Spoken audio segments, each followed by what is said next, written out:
В Остинском театре завершился набор в детскую школу-студию. Больше 100 ребят захотели связать свою жизнь с творчеством. Детей уже распределили по возрастным группам. От 7 до 10 лет, от 11 до 14 и от 15 до 17.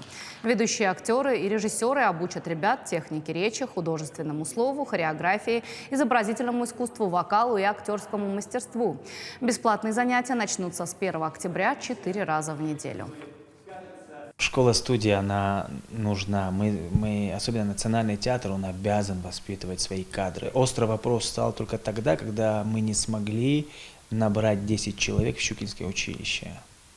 Людей, любящих театр, людей, говорящих на родном языке. Вполне возможно, из этих детей кто-то будущий драматург, будущий художник, актер, хореограф, во всех направлениях.